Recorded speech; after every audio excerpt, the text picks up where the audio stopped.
Mark Fisher wrote about the neoliberal victory over the left in the UK not as a lost past, but a lost future. It's easy to say, oh, things were great in the 70s, let's go back to the 70s, he said. But I think the real issue is, what kind of future did we expect from the 70s? He goes on, I mean, there was a trajectory, and this trajectory was interrupted, and now we find ourselves haunted by this future that we vaguely expected at the time, and that was terminated somewhere during the 80s by the values related to neoliberalism.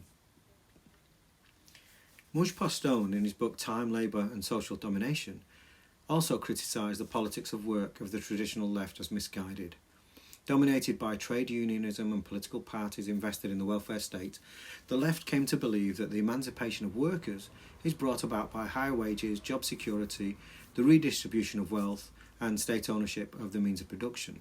These goals, Postone argues, are internal to the capitalist system.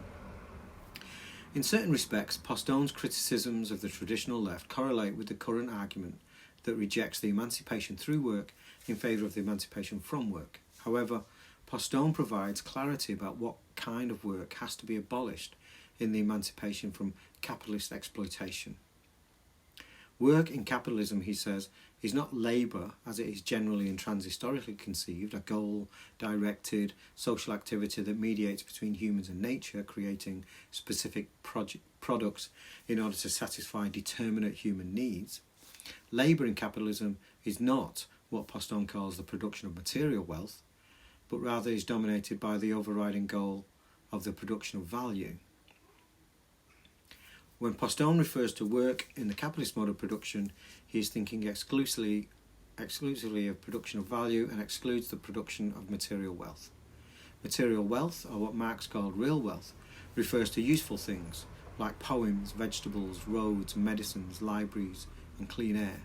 Value refers only to what such things can fetch on the market. When a useful thing like food or shelter has no value on the market, then capitalists let it rot, even when there are poor and homeless people who could use them. Postone provides an explanation for two puzzles that we've had already encountered in the history of the futures of work. The first is, why has technological innovation not so far led to the widespread emancipation from work? The second is, why do people continue to want to work when it would be to their advantage if machines and robots did the work instead? Let me begin to unpack these puzzles with reference to one of Marx's observations about industrial capitalism. Machinery, he said, is at once the most powerful means for increasing the productiveness of labour, for shortening the working time required in the production of a commodity, and yet at the same time it becomes in the hands of capital the most powerful means for lengthening the working day beyond all bounds set by human nature. For some reason, it's the first of these two effects of technology that's caught the attention of modern and contemporary theorists of work, whereas the second has been almost completely overlooked. If we give priority to the second effect of technology rather than the first, we can better understand why we're not yet working 15-hour weeks and why most of us are still very anxious about getting a job or keeping the job or jobs that we have. The two puzzles point towards the same underlying condition. The aim of the capitalist mode of production is to produce profits for capitalists. Capitalism does in fact diminish the amount of labour time required to produce commodities, but the purpose of such technology is not to increase the levels of rest amongst the workers, but to maximise profits. Capitalism, in short, does not produce technologies of rest, it produces technologies of value extraction. The reason that technology has not brought about the reduction of work is that technology has been introduced to industry and commerce to facilitate the extraction of value from labour. And the reason people work, seek jobs and sacrifice themselves for wages is that they live in a social system dominated by the production of value, which in turn puts a price on everything we do and everything we don't do for every hour, for every day. The two puzzles are solved by acknowledging that work today is organised according to the principle of the domination of value production over the production of material wealth. David Harvey, using the terms use value and exchange value to talk about the difference between material wealth and value, says, consider as an example the use value and exchange value of a house. As a use value, the house provides shelter, it's a place where people can build a life, but what of its exchange value? Before capitalism, people built their own houses for almost no monetary cost. The land was free, they used their own labour. The only monetary transactions would have been those concerned with the acquisition of axes, saws, nails, hammers, knives, harnesses for the horses and such like. In the private market system that now dominates, though, the house is a big ticket item. If I cannot buy it with cash, I have two basic choices. Either I can rent from a landlord, or I can borrow to buy, either from friends and family or from a mortgage with a financial institution. In the case of a mortgage, I have to pay the full exchange value of the house plus the monthly interest over the lifetime of the mortgage. I end up owning the house outright after, say, 30 years. The contradiction between use value and exchange value, or wealth and value, is not merely abstract or academic then. It's present in the tension between a house and a property that becomes evident in the so-called housing crisis. It also imposes itself on people in tensions lived out in our own homes. How many people want to change their homes to suit the way that they live, but simply can't because the landlord worries that the change will reduce its rentable value, or because they fear that changes might improve their life, could lower its resale value. Whenever the landlord says you can't paint your kitchen the colour you'd like, or you as a homeowner decides to decorate your house in neutral colours just in case you need to sell it at some point, you experience in a miniature way the dominance of value over wealth. The same thing is evident when a teenager says they would love to be a chef, but they're going to study law because they want to earn a better salary. Here the problem is not explained by the theory of the Protestant work ethic. The teenager is not choosing between hard work and idleness, but between a job that they would like to do and a job that they think would pay more. To use Jürgen Habermas's idea, we can say that the teenager's decision is being steered by the steering media of the marketplace. In other words, the dominance of value over real wealth in the organisation of capitalist society as a whole shows itself in the choice of a profession that has a higher social value than a profession for which the individual has a personal preference. This is because, as Moise Postone points out, value in capitalism, unlike wealth, is an objectified social relation. In one sense, we don't need to explain why a teenager would choose a better paid job over a lesser paid job. It's perfectly rational. It's like being asked if you would prefer £10 or £5. The person who chooses £5 needs to explain themselves in a way that the person who chooses £10 does not. When we're dealing directly with decisions about money, the rationality of differences in value are transparent. The problem is when differences of value determine our choices of other things. This is a major issue in romantic fiction, for instance, when a character chooses who to marry on the basis of who has the most money. And it is a problem in sport when a billionaire becomes the owner of a football club, for instance, and appears to buy success. Another example of the dominance of value over wealth is the irresponsible growth of the carbon fuel industries during the era of climate crisis. Coal, gas and oil continued to make great profits for shareholders while damaging the real wealth of the natural world for the rest of us. From the perspective of the capitalist mode of production, the carbon industries are far too profitable to be sacrificed for the sake of natural resources such as air and water that economists have traditionally pointed out have zero value. In his book Fossil Capital, Andreas Malm explains to earn his profit the industrial capitalist must take a detour through nature. Here the materials of nature are appropriated not for their concrete comforts, but for the sole purpose of embodying exchange value. What's more, he points out, capital is quantitative in nature, thus it recognises no end point. It reconverts the profit from the first circuit into a more labour power and means of production for the next, moving on relentlessly through reinvestment, expanded reproduction, or simply accumulation of capital. It resumes production on a larger scale, and on a larger scale again.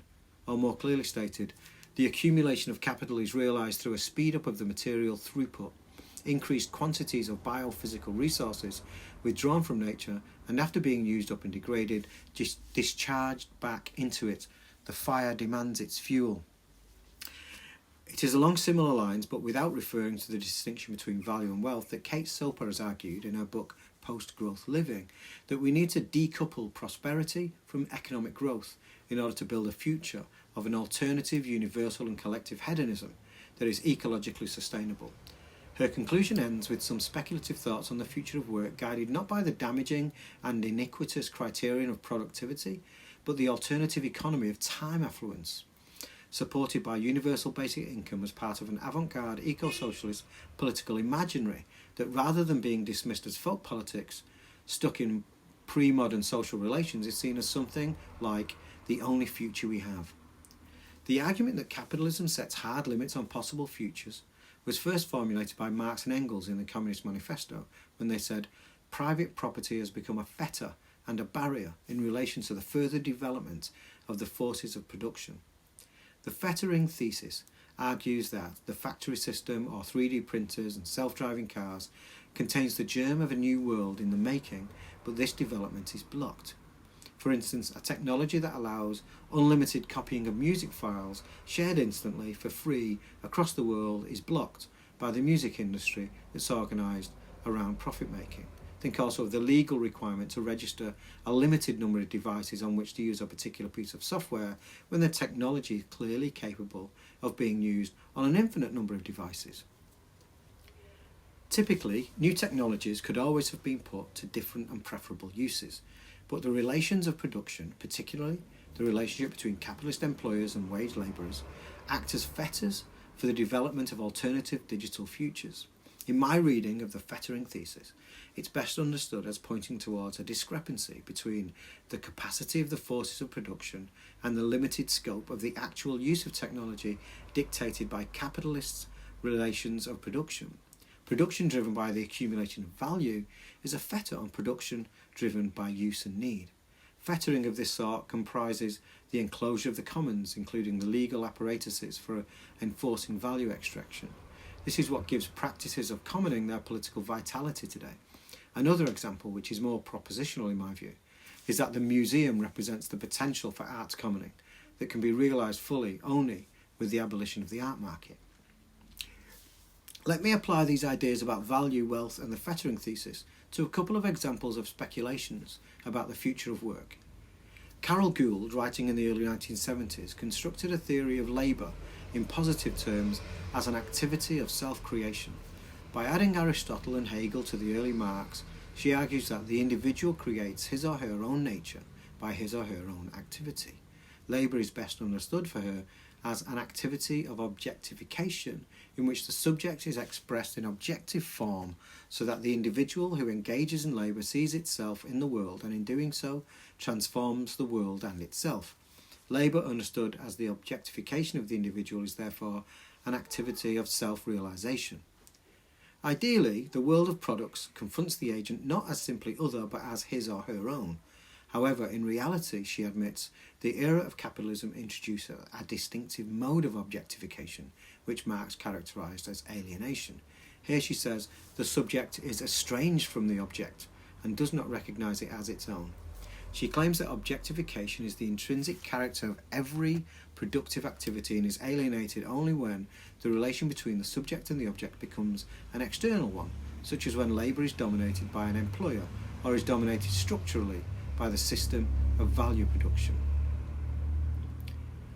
In a post-capitalist future, however, alienated labour would disappear and be replaced by labour as objectification and self-realisation. For this reason, she talks of freedom not as the freedom from labour, but rather as activity or labour itself, conceived as an activity of self-realisation. Let me compare Gould's conception of work as self-realisation with the aesthetics of labour that Herbert Marcuse had promoted in the 1960s. The idea has a long history in socialist and communist thinking on work. Moses Hess said in 1843 that within free human society, free human occupations cease to be labour and become totally identical with pleasure. In England, at the same time, during the heyday of Chartism, the first political movement of the industrial working class in England, John Ruskin declared that there ought to be pleasure in the work by which workers made their bread. He was thinking of the contrast between repetitive factory work and the highly skilled work of handicraft production. As the leading voice of a new generation of radical thinkers in the 1960s, Marcuse popularised the revival of this critique of work around the utopian idea of work as a source of what he called libidinal satisfaction. The hope that work will become indistinguishable from pleasure fails to think through the problem of necessary but unpleasant or menial work. Opposed to industrial labour, These writers highlighted its negative aesthetic qualities, work as unpleasant, tedious and dirty, rather than the domination of labour by capital. As Peter Hudis explains, Marcuse is led to conclude that a new society entails the abolition of labour per se, or of unappealing labour, rather than value-producing labour. The question is whether Gould's concept of work as self-realisation overcomes the problem of the aestheticisation of work or replicates the error in a new form. It's possible to think of the most unpleasant tasks of reproductive labour in terms of objectification and self-realisation only if we conceive of this not as an immediate confrontation with objects, but as a longer narrative of care that is not restricted to the scale of the individual, but to communities of care. So if an overemphasis of the individual and the object can be overcome, the idea of self-realisation in work has the advantage of blocking work as the realisation of value production in which self-realisation is sacrificed. However, Postow's opposition of value to material wealth, or real wealth, clarifies what's at stake. Real wealth, which Marx described as a developed productive power of all individuals, does not depend on the self-realisation of each individual subject, but is based on the creation of a society which removes all obstacles to the full development of all human powers as such an end in itself. Consider physical exercise, gardening, cooking, organising, reading, playing music, writing. Each item on the list can be paid, unpaid, leisure, duty. Each can be an act of self-realisation or the realisation of value. Each can be voluntary or forced. In my book, Art and Labour, I described how I wrote the book and that it included drudgery, craft, pleasure, self-indulgence and self-realisation, to highlight just a few of the various kinds of activity that such work requires. I want the politics of work and visions of the future of work to recognise the complex and heterogeneous nature of the activities that constitute work. Also, on a larger social scale, focusing narrowly on the presence of pleasure within the labour process blocks off the transformation of work through common ownership, collective control, self-management and the governance of production of work by producers and workers. I want to finish with a reading of Maya Tokumitsu's book, Do What You Love and Other Lies About Success and Happiness, published in 2015. Pushing against the idea that if you do what you love, you'll never work a day in your life, which Tokumitsu says is the unofficial work mantra of our time, this book is a warning that pleasure in work both masks the exploitative mechanisms of labour. Who exactly benefits from making work feel like non-work, she says. The central problem of the idea of doing what you love, in her words, is that it hides the fact that if we acknowledged all of our work as work, we could set appropriate limits for it, demanding fair compensation and humane schedules. Tokumitsu cancels the old socialist vision of a future in which all work is identical with pleasure by pointing out that pleasure has been recruited by work. If we got what we asked for, we didn't get what we wanted. What this means is that the old futures of work were misguided. We got what we asked for, but we didn't ask for enough. This is an improvement on earlier theories of the future of work, based on types of work or whether or not work is pleasurable or self-realising, because Tokumitsu rejects all subjective affirmations of work. But because of that, Tokumitsu's politics of work, just like the utopias of work that she rejects, cannot distinguish between work dominated by capital and work emancipated from capital. Her argument points in this direction but settles for something short of the abolition of labour dominated by value production. Prefiguring a world in which meeting human needs is not entirely dependent on work and the market-driven wage has already begun, she says, referring to the existence of welfare state measures such as universal child allowance, social security, sickness pay, pensions and so on. This particular bundle of public provision is very familiar. It indicates a Keynesian programme that was introduced to stabilise the leading capitalist economies after the Second World War. Tokumitsu's future of work, therefore, has a nostalgic tinge to it. I want to give the last word here to Peter Hudis, taken from the conclusion of his book, The Alternative to Capitalism. While the future may well be contained in the womb of the old, the events of the past 100 years make it painfully evident that there is nothing automatic or ensured about the emergence of the new. While the material conditions for the existence of socialism are a necessary condition for freedom, they are by no means sufficient. They can even lead to a new form of tyranny based on the despotic plan of capital. The lack of a viable alternative to both free market capitalism and what has called itself socialism has acted as a serious impediment to social transformation over the past 3 decades. The barriers to generating mass opposition to capitalism surely cannot be explained by it having become a kinder and gentler system over the past several decades. On the contrary, its drive for profit at the expense of human needs has only become more accentuated.